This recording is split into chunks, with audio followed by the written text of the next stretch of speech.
김건희 여사 작전주 거래 의혹 사건을 직접 취재 중에 있습니다. 당사자입니다. 시민보 뉴스타파 기자 모셨습니다. 안녕하십니까? 예, 안녕하세요. 네, 이제 오늘 이제 굉장히 중요한 문제니까 네.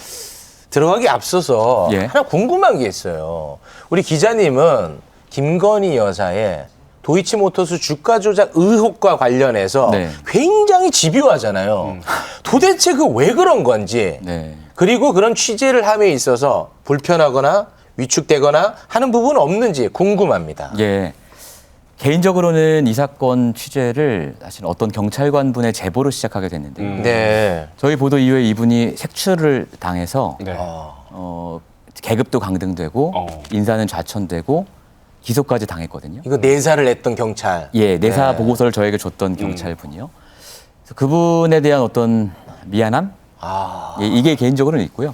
이제 공적으로는 저희가 안 하면 어떤 곳도 안 할 것 같아서 저희가 열심히 하고 있는 거고, 속상할 때는 저희가 생각할 때는 굉장히 중요한 이슈인데도 불구하고 다른 언론들이 그 이슈의 무게감만큼 집중을 하지 않는 것처럼 느껴질 때 그때 속상합니다. 아무튼 뭐 덕분에 김의겸 의원은 이제 고발 당한 것 같은데요. 그 건과 관련해서 지금부터 이야기를 좀 나눠보겠습니다. 도이치모터스 주가 조작 세력들이 관리했던 또 다른 종목이 있었다는 거 아니겠습니까? 그게 그렇습니다. 이제 우리 기술이라는 건데 김건희 여사가 우리 기술도 거래를 했다라는 보도를 냈어요. 맞습니다. 이게 무슨 보도고 왜 문제라는 건지 이걸 좀 정리를 한번 해주시죠. 예, 우선 이걸 이해하려면 도이치모터 사건 전체가 1차 작전 시기와 2차 작전 시기로 나눠진다는 점을 이해를 해야 되는데요. 1차 작전 시기에 대해서 윤석열 대통령은 주가 조작 선수에게 계좌를 맡겼을 뿐 김건희 여사가 직접 개입하진 않았다라고 해명을 지금까지 해왔지만 이건 역시 저희의 보도로 거짓으로 드러났습니다. 왜냐하면 김건희 여사가 그때 직접 주문하는 녹취록이 나왔거든요. 지금 이제 말씀드리는 건 1차가 아니라 2차 작전 시기의 얘기예요. 윤석열 대통령은 지금 어떻게 얘기했냐면 1차 작전 시기에 선수가 사놓은 주식을 자기들이 그럼 평생 갖고 있을 수는 없는 거 아니냐. 그래서 이거를 순차적으로 정리 매도했을 뿐이다. 그 과정에서 누구와 상의도 하지 않았고 어떤 작전 세력과도 연관이 없다라고 얘기를 해왔는데 제가 이제 이번에 보도한 내용은 이 2차 작전 시기에 선수들이 있을 거 아닙니까? 지금 재판을 받고 있는 선수들. 이 선수들이 도이치모터스 주가 조작을 하던 시기와 비슷한 시기에 우리기술이라는 주식도 관리를 했단 말이에요. 주가 관리를 했단 말이에요. 근데 재판정에서 야, 우리기술이라는 주식하고 도이치모터스 주식이라는 두 가지 사건이 있는데 사람들이 겹친다, 이게. 도이치모터스 투자한 사람들이 우리기술도 투자. 그 재판장에서 나온 검사의 진술인 거죠? 맞습니다. 이런 얘기를 하면서 도이치모터스 사건 그 관련자 중에 우리기술을 사고 판 사람들의 명단을 공개를 해요. 그러니까 일부러 공개한 건 아니고 PT 화면에 그걸 띄워놓은 거거든요. 검사가? 검사가. 그런데 그 명단을 보니 거기에 이제 김건희 여사와 그 모친인 최은순 씨의 이름이 있었던 거예요. 그래서 제가 그걸 보고 보도를 한 것이죠. 자, 그래서 그 부분에 대해서 김의겸 의원이 그 이야기를 하고 대통령실에 고발을 당했어요. 대통령실에서 고발을 하면서 입장을 보니까 이 우리 기술이 작전주라는 근거가 전혀 없다라는 입장을 냈습니다. 작전주라고 뭐 이렇게 뭐 수사를 하거나 이런 게 아닌데 왜 그렇게 주장을 하느냐? 그렇다면 우리 기술이 작전주가 맞는 겁니까? 네, 맞습니다. 단정적으로 얘기 안 하셔도 됩니다. 단정적으로 얘기할 수 있고요. 대통령실의 해명이 오늘 나왔기 때문에 내일 이제 기사를 내보낼 건데요. 일단은 도이치모터스 이 2차 작전의 선수가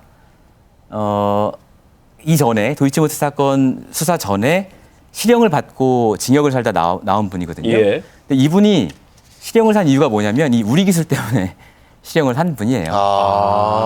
우리 기술 주가 조작 혐의로 실형을 살았다는 거예요? 그렇습니다. 그러니까 우리 기술 주가 조작 혐의라고 판결문에 써 있지는 않지만 판결문을 읽어보면 그런 얘기가 나오고요. 자세한 얘기는 내일 기사에서 뉴스타파 가서 하세요. 그거는.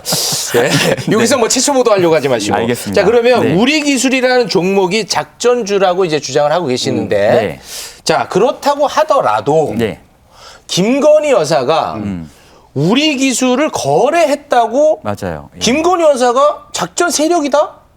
주가 조작을 함께 했다라고 말할 수는 없는 거 아니겠습니까? 김건희 여사가 거래한 사이에 얼마나 또 많은 사람들이 주식 거래를 했겠습니까? 그렇죠? 정당한 지적이시고요. 저희가 하는 얘기도 사실은 저희가 이것을 보도한 취지도 예. 김건희 여사가 새로운 작전 주식을 깊이 관여했다 이런 취지로 보도한 건 아니에요. 아, 네. 다만 지금까지 여기서 보시는 것처럼 대통령은 2차 작전 세력과 김건희 여사가 전혀 무관하게 거래했다라고 주장을 하고 있잖아요. 예. 그런데 만약에 그렇다면 왜 하필 2차 작전 세력이 관리한 또 다른 작전주를 김건희 여사는 거래한 것인가? 정말로 2차 작전 세력과 김건희 여사는 무관한 것인가라는 의문을 저희가 던지는 거고요. 네. 그런 의미에서 대통령실 해명이 잘못되었다라는 얘기를 하는 겁니다. 네. 뉴스타파에서 예. 보도한 자료입니다. 그러니까 이게 어떤 얘기냐면요. 검사가 얘기하기를 김건희 그 여사가 우리 기술이라는 종목을 매매한 게 2010년 8월부터 2011년 초까지 요 사이라고 했어요. 김건희 여사의 도이치모터스 보유 주식입니다. 아, 보유 주식. 보유 주식의 평가액이에요. 그러니까 이만큼 많이 샀다가 요때 쫙 팔고 2회전 때 요만큼 많이 샀다가 또 판 거거든요. 아, 네네네. 이게 1차 작전 시기, 2차 작전 시기가 겹치기도 하고요. 네네. 그런데 요 시기에 보유 주식이 없잖아요. 그렇죠. 보유 주식이 없다는 걸 뭘 의미하는 걸까요? 현금화했다. 그렇죠. 매도 대금을 현금으로 갖고 있었다는 거거든요. 네. 그래서 저희가 이제 추정하기로는 검사 이 말을 듣고 저희가 추정하기로는 요 시기에 김건희 여사의 여유 자금이 10억 원 이상 있었기 때문에 그 여유 자금을 활용했을 것이다라는 저희의 추정입니다. 이 당시에 또 우리 기술 주가가 또 살짝 올라가지고 네. 뭐 아마도 요 시기에 초반에 사고 나중에 팔았다면 수익을 좀 봤을 것으로 추정도 되고요. 자, 그러면 윤석열 대통령의 네. 해명으로 다시 한번 예. 가보겠습니다. 네. 주가 조작 선수가 사놓은 주식을 예. 김건희 여사 본인이 순차적으로 매도를 했고 누구에게 또 계좌 맡긴 적이 없다라는 네. 거잖아요. 근데 예. 지금 뉴스타파 주장에 의하면은 네. 이 세력과 긴밀하게 관계가 있었다고 주장을 하고 계시는 거 네, 아니겠습니까? 맞습니다. 어떤 정황이나 근거가 있습니까? 이것 말고도 다른 예. 증거가 있죠. 가장 이제 확실한 물적인 증거는 검찰이 2차 작전 세력의 사무실을 압수수색을 했는데요. 주가 조작 세력의 사무실에서 예. 발견된 파일이에요? 그렇습니다. 그 파일이 이제 엑셀 파일인데 김건희.xls. 아, 이게 파일명입니까? 예, 아, 파일명이 예. 그렇게 되어 있는 파일이 발견이 됐고 그 내용이 역시 재판에서 이제 화면에 나왔는데 그걸 저희가 얼른 받아 적어 온 건데요. 예. 최근 재판에서 검사가 이걸 한 줄 한 줄 설명을 했어요. 예. 보세요. 첫 줄을 보시면 9억 6,200만 원 얼마 되어 있는데 네. 실제로 김건희 씨의 대우 계좌에서 몇 월 며칠 얼마, 몇 월 며칠 얼마에서 정확한 금액이 인출이 됐다. 그다음에 대우 계좌에서 3천만 원이 몇 월 며칠에 인출이 됐다. 그래서 그 당시에 잔고는 얼마가 남아 있었는데 이게 1의 자릿수까지 일치한다. 아니, 그러니까 파일 속 숫자와 네. 실제 계좌의 숫자가 같더라는 거예요? 정확히 끝의 자리까지. 그래요. 그러니까 아니 나와 무관한 사람이 내 계좌의 잔고를 1의 자리까지 알 수 있습니까? 사실상 힘들죠. 사실상 예. 힘들잖아요. 예. 네. 그리고 하필 그 사람들이 관리한 주식을 또 내가 몇억 원치를 샀다. 이것뿐만 있는 게 아니고요. 작전 세력들이 서로 이제 작전 계획을 짜는 문자 메시지가 예. 이제 그 재판에서 제출이 됐는데 이런 게 있습니다. 11월 1일 얘기인데요. 2010년. 작전 세력끼리 이런 문자를 주고받아요. 12시에 3,300원에 8만 개를 때려달라. 그러니까 주가를 누군가 3,300원에 내놔달라라고 이제 요구를 한 거예요. 그러니까 네. 문자 받은 사람이 준비시키겠습니다. 라고 말하고 나서 그 문자 메시지가 오가고 나서 딱 7초 뒤에 네. 누군가 8만 주를 내놔요. 네. 그 누구예요? 누군가가 누구냐면 김건희 여사의 계좌입니다. 아. 그런데 그러면 누가 그러면 김건희 여사 계좌를 이용해서 이 결을 했느냐 의심할 수 있잖아요. 네. 검사가 재판에서 말하기를 뭐라고 했냐면 이 주문은 김건희 여사가 직접 증권사 직원에게 전화를 걸어서 낸 주문이다 라고까지 얘기를 합니다. 그럼 근거가 있어요?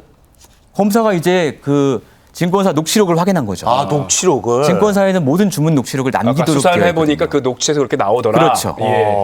그러니까 이런 식으로 작전 세력이 서로 문자 메시지를 주고받은 뒤에 김건희 여사의 계좌에서 그 작전이 이행된 듯한 정황이 여러 가지가 있습니다. 네. 이것도 말씀드린 것처럼 2차 작전 세력과 김건희 여사가 무관하지 않다라는 것의 근거죠. 그 장모님. 예. 이 권오수 전 회장으로부터 맞습니다. 뭔가 회사 정보도 예. 받는 거 아닌가 하는 녹취를 또 공개를 하시더만요. 그것도 이제 재판에서 공개된 내용인데요. 예. 검사가 이제 권오수 회장을 신문하면서 네. 이런 녹취가 나왔다. 누구냐면 김건희 여사의 모친인 최은순 씨와 증권사 직원 간의 통화예요. 네. 그런데 최은순 씨가 내가 권오수 시장하고 통화해 보니까 지금 추진하고 있는 뭔가가 잘 안 될 것 같아. 이건 시간 많이 걸릴 것 같아. 네. 그러니까 팔아야겠어. 라고 얘기를 해요. 네. 뭔가 호재인 줄 알았는데 호재가 이게 좀 시간이 걸리나 봐. 네. 이거 팔아야 돼. 그 얘기를 권오수 회장으로부터 직접 들었다는 거죠. 내부자로부터. 네. 그런 얘기를 하니까 권오수 회장이 이거 어떻게 된 건지 잘 모르겠다라고 부인을 합니다. 재판에서. 그랬더니 검사가 증인은 최은순 씨뿐만 아니라 김건희 씨와도 이렇게 여러 차례 통화를 하면서 회사의 내부 정보를 알려준 녹취록이 다수 존재한다. 라고 얘기를 했어요. 검사가 확보하고 있다는 겁니까, 그러면? 그렇죠. 그런 점들을 보면 이건 물론 이제 2차 작전 세력이 아니라 그 권오수 회장과의 관계 얘기지만 권오수 회장은 사실은 1차 작전 세력이기도 하고 2차 작전 세력이기도 한데 어쨌든 절대 무관하다고 볼 수는 없는 그런 정황들이 너무나 많이 나왔다는 거죠. 네. 아니, 그 의심, 제가 보니까 의심이 굉장히 많으신 분 같은데.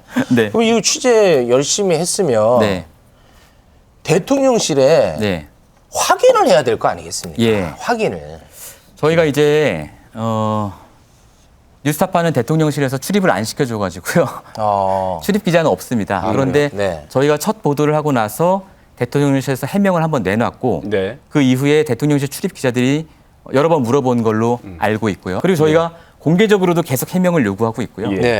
그런데 9월에 이제 한번 좀 엉터리 해명을 내놓은 뒤로는 지금까지 재판 중인 사안에 대해서 일일이 해명한 것은 부적절하다라고 줄곧 이야기해 오다가 이번에 처음 김기현 의원 발언에 발끈해서 또 이제 해명을 두 번째로 내놓은 거예요. 그런 겁니까? 예. 결국은 뭔가 주가 조작을 통해서 내가 이득을 얻어야 되는 게 그렇죠. 중요한 목적 아니겠습니까? 네.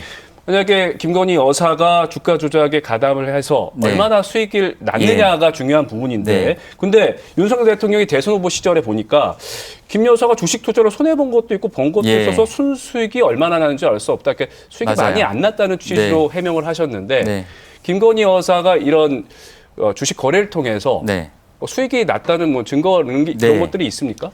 그러니까 윤석열 대통령은 처음에는 4천만 원 손해봤다고 했다가 나중에 추가 거래가 밝혀지니까 손해난 것도 있고 이득 본 것도 있어서 정확히 모르겠다라고 얘기를 했는데요.